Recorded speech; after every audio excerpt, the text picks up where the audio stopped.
ไม่สงค่าไม่สงในวันที่20เดือนปี2565นะครับเนาะเมื่อไหร่ก็มาผมยาข่าวใส่วันแทงวันหนึ่งนะครับเนาะอำเกียกในก็อย่าเป็นลาฮะเนาะบันดังหันถึงกันไล่นะครับเนาะออคาร้องในก็พอเขามาตัวเงาไล่เสวงจอกเมนะครับเนาะกำปีน้องเขาดีว่าอาเฮ็ดสังหลากูว่าในหลัดคือจอกมีอยู่ติ๊กๆละเอเนี่ยก็เพื่อว่ากูตีนั่นในกัดเย็นไว้เมื่อเดี๋ยวในเย็นไว้ค่ะเนาะอันตีกวนเมืองเขาขาตุกข่าแลกินเสือนั่นเนี่ยซ้ำเป็นตีเสเวงจอกเมียวค่ะแต่ค่ะเนาะไว้กาอันตีก็คาไล่หันกว่าเย้าในอันตีพี่น้องเขาเอาต่างลงมาเหนือเพชรเหนือไล่อันตีซึกมันเขาไล่เวงจอกเมคืนเสอันเป็นห้องความนั่นซ้ำเป็นความมันกำปะน้ำในค่ะเนาะ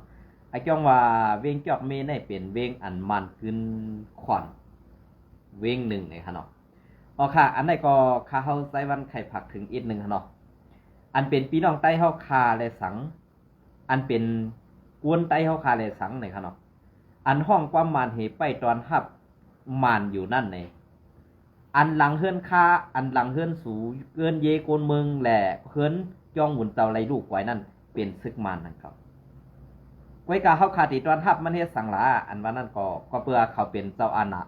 ในแหละก็อำตังให้ค่ะดอกเพิ่เข้ามาอยู่เพราะมันเฮ็ดดีดอกเพราะมีพี่น้องคนเมืองก็กาติระยอมซึ่งนั้นค่ะเนาะกำในพอเขาเฮ็ดจังได๋นี่กำในอันตีพี่น้องสมเขาจังเฮาอยู่นั่นนี่ค่ะเนาะเหมือนจังหนังซื้อ100ทีอันนี้เขาจังไตเฮาขายอยู่นั่นนี่ใครผากถึงซุ่มซึก100ทีแนวอี1ค่ะเนาะอำตะว่าซุ่มฮู้ความไตค่ะนะฮู้อยู่ทอมปันเขาใส่วันในพ่องอันตีสูเตเฮ็ดเมือกนั่นในอำเตอเต้าคือไตอำเตอกวนคือไตอันตีสูรีได้เพียวมวยไปนั่นอันเป็นกวนเต้าคือมันเคลื่อนมันปีน้องอันเป็นเสื้อคือมันนั่นดีได้เพียวเป็นหมดค่ะอันไหนคะนะอันสูเฮ็ดนั่นซ้ำกว่าอยู่เฮือนไตกว่าอยู่วานไตกว่าอยู่ก้องไตเหตุปันเปิ้นมังไตอยู่ติ๊กๆเนี่ยอันได้สูบ่ผิดเย้านั่นคือสูเตอองเป้นั่นอย่าไปเฮ็ดให้โตกวนในวันในเมืองอย่าไปเช็ดให้โตเต้าคือไตเฮาค่ะอันไหนมันก็ติเป็นมาเทียงเขาในวันเมื่อใดอันสูมังอยู่นั่นซ้ำใครให้กวนไตกวดผ่านใครให้ไตลู่ซุ่มใครให้กวนเมืองไตนั่นมีที่อยู่ในสูซ้ำคัดเสือเฮ็ดซึ่งนั้นอันมันมังนั่นก็สังว่าความมังย้าเมียนวันพี่น้องลอยสุลาอันไหนนะกำได้อันสูได้ถอยได้ไปออกกว่านั่นก็พี่น้องไตโจมดีเซอร์ก้อยกาเฮ็ดสังในเฮาโจมในเฮาดีเซอร์ก็เปื้อสู่อยู่ในวานเฮาอยู่ในเฮือนเฮาไปตึกมันกำในมันยื้อมาพาเลล่ะซุ่มเฮาซุ่มสังว่าสู่เฮกังปันปอมีพี่น้องคนเมืองเฮตาตีตึกหรือเป็ดอันเป็นสายเข่าอันเป็นสายลับมันอันเป็นเฮือนมันเท่านั้นได้ดีเขาก้อยกาในสู่สมาเฮ็ดอยู่เฮือนไตวันไตจองไตไหลกวยเนี่ยอันในคนเมืองไตลึบสู่กอมันพิษก้อยกาอันสู่พิษนั่นในสู่ซ้ำยอมรับรองต่างมันนั่นนะกำในซ้ำเตมาเนี่ยพี่น้องคนเมืองไตเตมาเผาคนเมืองไตเตมาเหี่ยมตายคนเมืองไตมันมีรองสังก็เปิ้นนั่นแหละสู่เหี่ยมตายทั้งหมดก็ไตนั่นมันตื่นไว้ได้ก็เปิ้นสู่เหี่ยมตายไตหมดก็ในเจเวงนั่นสู่ก่อมอุปึงกว่าไรก็เปิ้นในวันเมื่อได้เจ้าอาณาซึกมันเปิ้นกุมกับในหมดเจ้าอาณากุมมานั่นเขากุมกับในหมดกำนันเจ้าอาณากับเมืองมันกุมกับในหมดเจ้ากำในลองตั้งใจเถียมตีนอกเมืองนั่นก็เขาไล่ฮับมาตั้งนำตั้งไหลป้อมบอกซุ่มสู่ซุ่มเดี๋ยวก้อยป้อไหนสึงตาตีฮับมือซึกมันในนั้นมันเปลี่ยนไร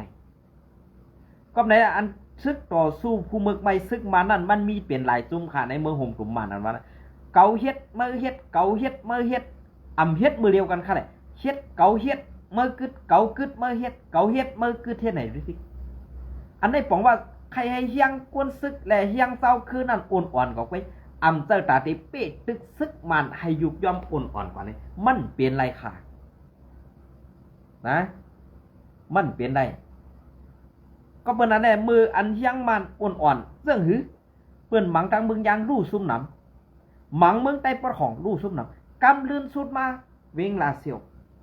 เสียงกล่องแตกเสียกับมันเข้ามือง่ายๆกว่าทีอันเอลกัดแขนหมอกคือ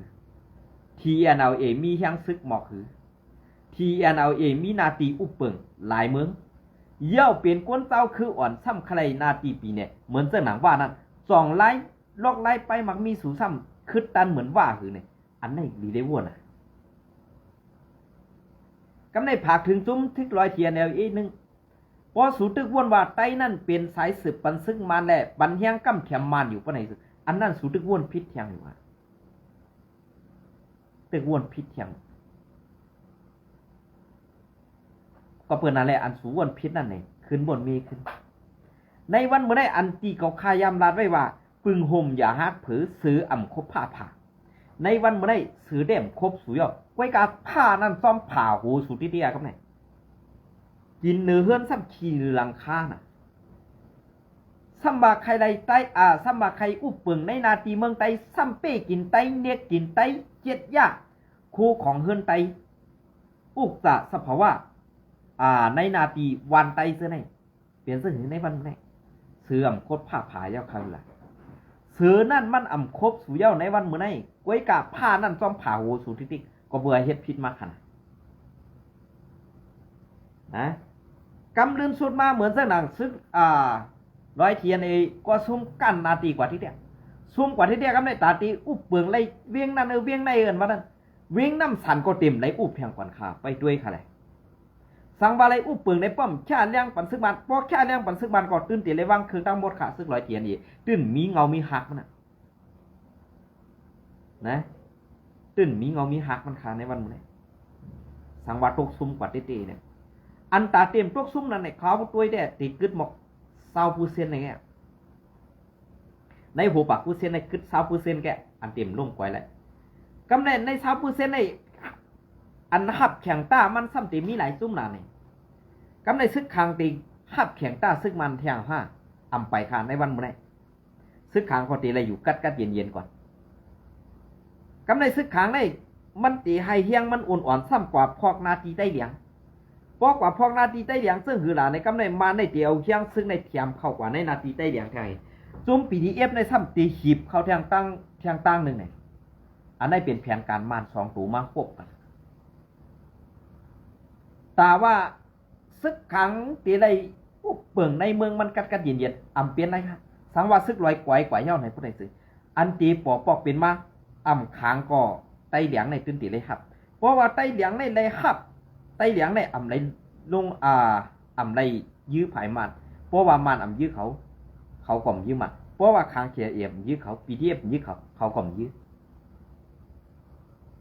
อันไหนในเกกลางในเตมีไต้เหลียงอยู่คำกลางไว้อยู่คำกลางมันได้ซุ่ม PDF เนี่ยก็สั่งใน2อันในเตมาขีบ8พี่น้องไต้เหลียงเขาขาดแต่ว่าSPP เตียนลุงใส่เทียมไต้เอาอัน2จุ้มเลยเหมือนตั้งหนังจุ้มโคไลจุ้มSPP จุ้มไต้เหลียงทราบกว่าเท่าไหร่อันเต็มปืนยิงใจใหญ่ไรเนี่ยเขาขาหันจุ้มเหลียวไว้SPP ในตื้นเต็มปืนยิงใจใหญ่ไรก็เปิดสั่งเลยอันปืนยิงใจใหญ่ไรล่ะป่ะเนี่ยก็เปิดว่าเงางุนมันเปลี่ยนว่าไว้กะเอาชื่อเสียงตับซึกSPP นั่นออกหน้าไว้ในวันมื้อนี้แต่ว่าซึกลอยที่อ่องเป้ซึกคางที่อ่องเป้เนี่ยมีเมืองค่ะพอคำย้อมเหเฮ็ดต้อมคอที่สังเขเหมือนเจ้าหนังซึกเก่ากลางนั่นเองอยู่ไรเขาอยู่ไรค่ะเหมือนเจ้าหนังในวันมื้อนี้ เหมือนเจ้าหนังลาเซี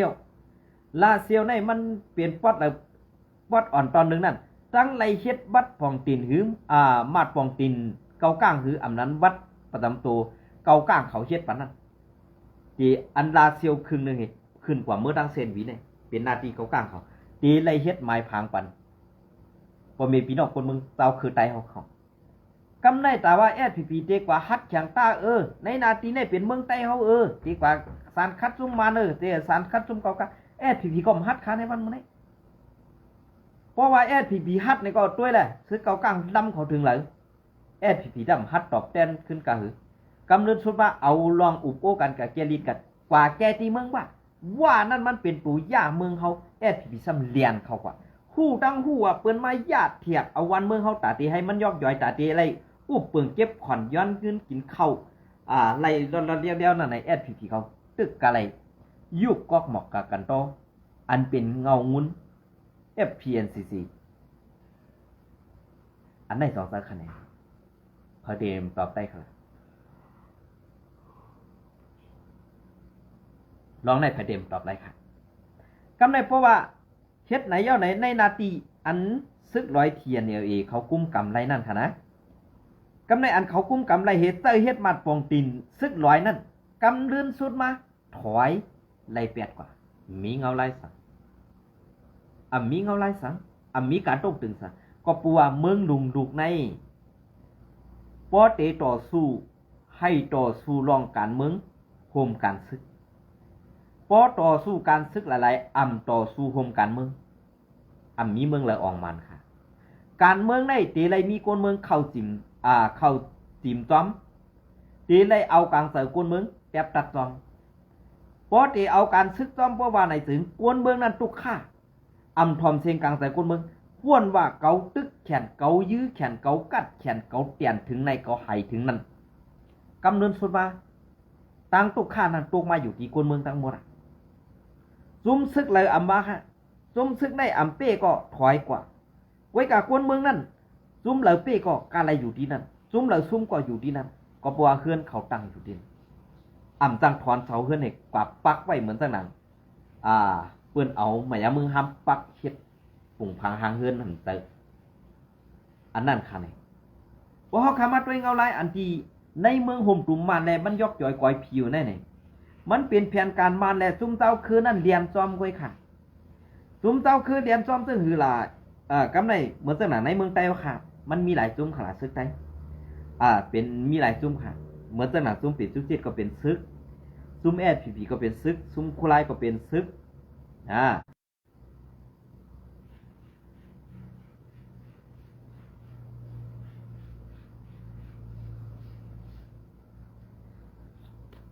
ซุ่มเป็ดซุจิตตาหูก็เป็นซึกซุ่มเป็ดซุจิตปะโอก็เป็นซึกซุ่มปะโอก็เป็นซึกซุ่มสีแอดก็เป็นซึกซุ่มว่าก็เป็นซึกซุ่มปลองก็เป็นซึกซุ่มขางก็เป็นซึกอันแสดงขนาดเขาที่มันนับด้วยกรรมขนาดเหมือนตั้งหนังเขาที่มันนับเอาดีแอดเขาที่มันนับดีแอดผีอันตั้งขนาดแอดผีเป็นซึกในเมืองไต้ซุ่มซึกว่าเป็นซุ่มซึกในเมืองไต้ซุ่มเกาก้างเป็นซึกในเมืองไต้ซุ่มร้อยเทียนเป็นซึกในเมืองไต้ซึกขางก็เป็นซุ่มซึกอันอยู่ในเมืองไต้ของเจ้าค่ะอันนี้คณะเป็นซุ่มซึกซุ่มเอาค่ะซุ่มเมืองลาได้ก็เป็นซึกในเมืองไต้ค่ะซุ่มปีซุติดก็เป็นซึกในเมืองไต้ค่ะซุ่มเอาคำท่านไหนกำได้ซุ่มเสียก็เป็นซึกในเมืองไต้ค่ะเหมือนหนังซุ่มปะโอก็เป็นซุ่มซึกในเมืองไต้ซึกปะโอก็มี2ซุ่มเหมือนกันค่ะอันต่อซุ่มมันและอันต่อซุ่มมันก็มีหลายซุ่มค่ะซุ่มซุ่มกำได้เหมือนหนังแอดตรงลงก็เป็นซุ่มหาแก้วก็เป็นปีซุติดเป็นซึกในเมืองไต้เนี่ยในก็พวกใครลีเป็นซุ่มซึกในเมืองไต้กำในซุ่มซึกในเมืองไต้ในมีเป็นหลายซุ่มกำในกูซุ่มนั่นซ้ำเฮ็ดสังลาอันต่อสู้มันมีเผิงอันยื้อมันมีเผิง1 RCS 2 ปอ 3 TNLA 4 ซึกขางซึกขางกำใน4ซุ่มในยื้อมัน4ซุ่มในยื้อมันกำใน8 9ซุ่มในต้องเขายื้อมันยื้อค่ะกำในเหมือนตั้งหนังว่ายื้อมันซึกเก่ากลางยื้อมันเนี่ยซึกแอดผียื้อมันเนี่ยซึกเมืองล้ายื้อมันเนี่ยซุ่มปีซุติดไต้ยื้อมันซุ่มปีซุติดปะโอยื้อมันกำใน6ซุ่มเนี่ยยื้อมันยื้อมันในซ้ำมี4ซุ่มกำในเฮาอันใน6ซุ่มใน4ซุ่มกำใน4ซุ่มในอันในหับมือตึกมันเฮียงในไหนมีซึกขังเทียและซึกเทียนก็ครั้งแรกเขา2ซุ่มในย้อมก็เพื่อ2ซุ่มในมันเป็นกวนเมืองอ่อนไว้มันเตอกวนมีเมืองหลวงติก็นั่นแหละเหมือนตั้งหนังTNLAเนี่ยก็เป็นเจ้าคืออ่อนไว้มันก็ตึกให้มันมั่วนะ มันก็ตื่นเอาให้มันมวยก้วยกาอันเหมือนเจ้าหนังอาซีอะไรตึกมันก็เพื่อว่ามันเปิดปังตึกมาเมื่อไรก็ตื่นต่อให้มันตายกำสือให้มันกว่ายื้อมันอันตั้งในก็ไปนี้ก็เปิดนั้นได้ข้อที่สั่งภายเนื้ออันปุ้มกำลูกน้องต่อปีอะไรดีนั่นเป็นในจุ้มอาซีเอ็ดกำสือนะลองเรียนการเมืองการซึกการเมืองโกโลไรอุบการซึกโกโลไรไปเกลิดอันไหนเป็นคนเหตุการณ์ตาซื่อสัตย์จัดเพราะเขาคำว่าลาดซึ่งในสกัมเดีว่าเมื่อในยองอ้ำอาเซียนน่ะหลงก็เบื่อเมื่ออยู่ในนาทีอาเซียนน่ะเขาคำในอยู่ในนาทีอาเซียนค่ะเขาขายอยู่เมืองไทยอันเขาขายอยู่เมืองไทยในซ้ำเจอเขาค้าซ้ำอยู่ที่ละเจอเขาค้าซ้ำอยู่เมืองใต้เขานะตาเทว่าติดตึกให้มันอ่องเป้ไรในมันเป้ไรเพราะว่าการเมืองเขาซ้อมการเมืองก่อแกลิดซ้อมเพราะว่ามันย่อมปั่นการเมืองแกลิดไรเนี่ยมานั่นมันตื่นคู่อยู่ยาว่าการเมืองมานั่นมันถูกเจ้าอาณาซึกมันกุ้มกับมาปีเย้าเข้าถึงต่อถึงมาต่อเดียวแน่เนี่ยมันตื่นปันมีค่ะหรอกวนเรียนการเมืองให้อ่องปี้ซึกมันนั่นสังว่าอ่องปี้ซึกมันมากก็เขาตื่นเอาอาณาซึกนั้นขึ้นยึดมาก็เพื่อเขาเอาลอกไล่คอมมิวนิสต์มาเสิร์ในเมืองโฮมตุกมันเขาตื่นปันเผมีอันน่ะอันว่าเป็นภัยลุงภัยเจ้ายศึกเขาซ้ำใครเพชรตะลีเพชรตะลีในกวนกูเจ้าคือมีส่วนใดส่วนเปลี่ยนกันหมดอัมบากวนเจ้าคืออะไรเนี่ยก้อยกรรมมาในตื่นให้มันเป็น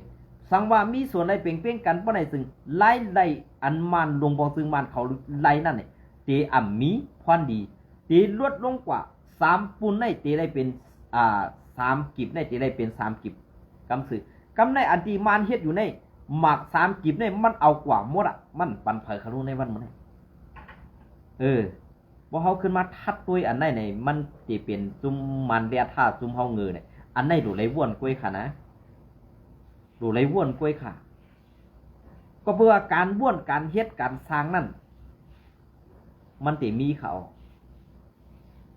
ก็เพื่อพอเขาตีเอาเตอตัวสร้างมันหน้าเขาคาวาเฮเต้ตีคัดแข่งคัดขากันกว่าเฮ็ดได้เด้ลูกหลาน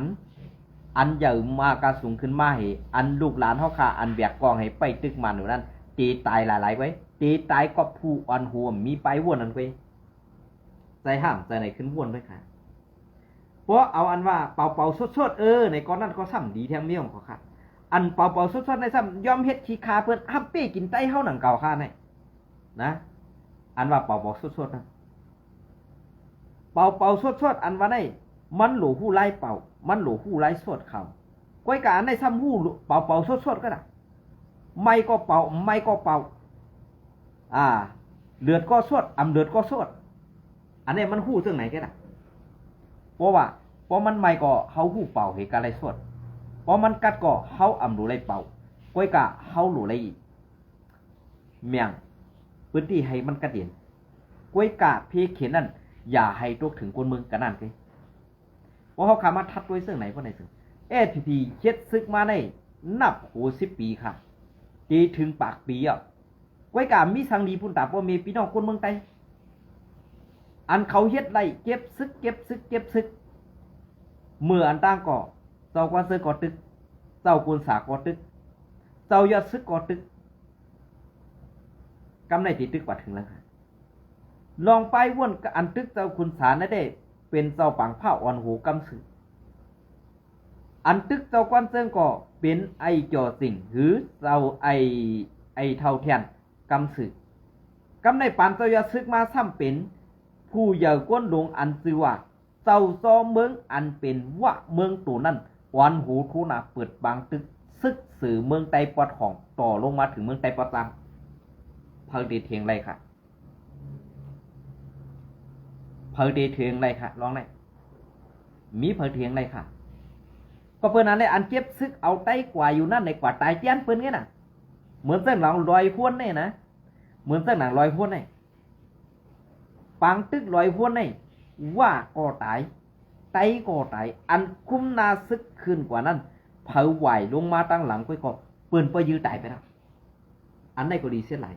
ก้อยกาคนเลียดอันรัดตีลอยพ้นในเลยว่ากู้สู่กรรมเขาดีเขาตัวเดียวอันเอาซื้อเขาตึกได้เป็นพีค่ะก้อยกาเมื่อเดียวซ้ำเป็นไอนาไอมนป๊อกเขาอยู่ไว้ เตรียมย่อเขาอันนี้ผีเดลาเขาใส่มันก็ใครลาก็ลาค่ะนะอันว่ายื้อไตซึกหันไตเขาขาก็นำเขาตีร้อยคนว่าสู่ใครผู้ดีปอมมันซึกหันไตนั่นใครตึกไตดอกไตก้วยกะสังว่ายื้อก็ตื้นตายกำสื่ออันตายก็ภายหมักโคไลได้ปอมีก้วยกะอันตายไตหมักกองซึกว่าอันเป็นผู้คุมซึกผู้จัดซึกนั่นสั่งคืนนั่นตายนำเขากำในอันในลูกหายตายกว่านั้นในอันเป็นเจ้าเซเวียงคืออันเป็นตะปีว่านั่นส่องเอาไล่จือเขาจะได้ส่งปันปะเมให้เฮียนซ้อมกุดจ้าปันเขาขนาดค่ะป่าเฮียวก็ซึกก็หานอันว่านั้นในวันให้นั้นจุ่มซึกโคเขียวค่ะมีจีเลยค่ะป่าเฮียวกูฮัทฐานป่าเฮียวกูฮัทฐานมีค่ะเพอตายก็หายมันไปในผีในมีสั่งพวกเขาคำมาลับเรื่องไหนก็ซ้ำดีเสือเรียกข้อผมจอมซึกหันสั่นปะไตเขาค่ะอันตึกกึดค่ะก้อยการซึกหันมันก็ซ้ำปองเสือว่าเมื่อแน่มาเชี่ยเฮาติ๊กก้อยการลองเต้นั่นก้นลงซุ่มปันตั้งหันซื้อปันตั้งหันสูงตั้งหันสูอันสูแรกแดดถ่อมความพูดวันโหสูนั่นเนี่ยเปื้อนปันอ้อสาอันพิษหลายอันมันแม่นอันซื่อเจออันลองเต้นั้นมันมีแหละสูจังว่าเกาคาใจวันเสนี้สู่อยู่ที่นั่นเขาในวันเมื่อได้เพราะว่าการซึกบ่ไหนเพราะมือขึ้นแต่งต้านนั่นเด้ผู้เขียนเขาเปลี่ยนมันซุ้มเหลียวสองเสั่งผู้เขียนเขานั่นเตอเจ้าคือผู้เขียนเขานั่นมีมันซุ้มเหลียวเนี่ยผู้ใหญ่ก้นหลงผู้ปันอ้อสาในก็ซึกก็หันใหม่เขาสองลัดซึ่งนั้นค่ะเนี่ยในมุกซุ้มผีค่ะเตอร์ในตอบปันเขาใส่วันก็ไรค่ะนะกำในตอบอันในกว่าเย้ากำในลุงปางสอนกว่าเย้าเพื่อในสึงจุ้มซึกอันในไออันเขาตั้งสีเพื่อในเปลี่ยนจุ้มซึกโคไลค่ะจุ้มซึกโคไลในตรงหนึ่งกว่าตั้งนั้นตั้งในกำในอันเปลี่ยนเจ้าตีเวงหือกวนคุมแถวซึกนั่นหันเย้าเพื่อในสึงจุ้มคัดยังคัดขาในมาเกาจุ้มไอเกาเขาในรู้ได้กว่ามีแบบเนี่ยอันนี้รู้ได้ห้างแฮมซึกไอ้กาไปตึกแหลบกว่าไปงวยยื้อสีแทงค่ะอันนี้มันเจอในลาดออกมาค่ะเลยตีใดในเขาตีลาดนี้ว่าสู่เตาไข่หูอันนี้เขาขำขย่าในเกกลางสีอะไรพิษกันค่ะหรอกอันนี้เป็นรองเต้ค่ะสีอะไรในไว้สติบอมังตึ้งยาซุ่มซึกผียอบจอกมัดปอดทุบกำซื่อเขาป้อมยุ่มก็คาใจวันเนี่ยมัดตัดคอคาใจวันในขละกอบสังกวนเมืองไตกูก็อันเข้าหับทำกันนั่นใครเข้าไผ่โคไล่หลายๆเฮ็ดสังแลไผ่ผีซ้ำเลยธรรมะเต็กเต็งหายยอบเอากองคำมาขึ้นนั่นก็เพื่อไล่เฮ็ดอันสั้นเตี่ยมได้มันเหมือนกันเขาภายหนึ่งเอาอาณาซึกอาณาวาตาจีการซึกเฮ็ดซึกไรเฮ็ดซึกร้อนเตไรเฮ็ดซึก5 ปีพอเฮ็ดซึก5 ปีครบเตรียมทนเป้5 ปีเตมีไหวป้อการซึกสิสั่งไล่เมื่ออยู่เฮือนเฮ็ดกันเลี้ยงปอเลี้ยงเมเฮ็ดไหนก็มีดังนั้นสั่งว่าไข่ป้อไข่เฮ็ดซึก5 ปีเนี่ยเฮ็ดซึกร้อนอันนั้นแค่นดีเสเปิ้นเลยเสียตอนขับรัสเซีย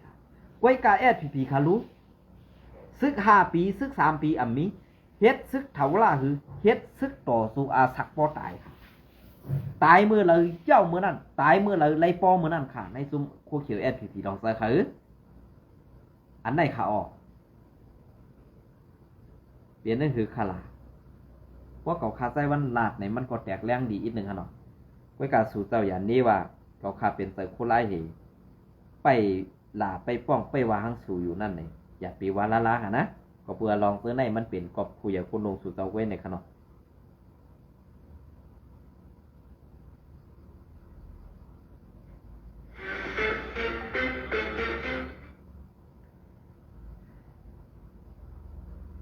อันนี้ก็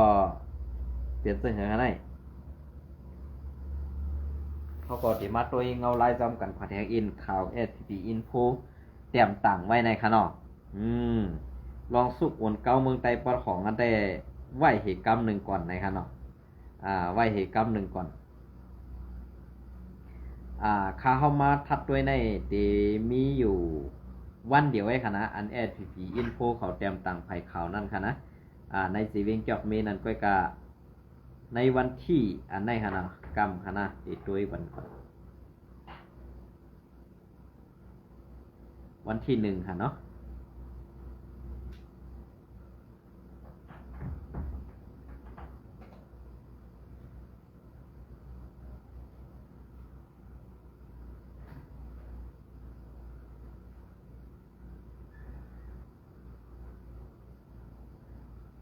เขาอันได้ข้าวเต็มรัดปะเนาะครับมันมีพอดีสังกัดได้ค่ะนะ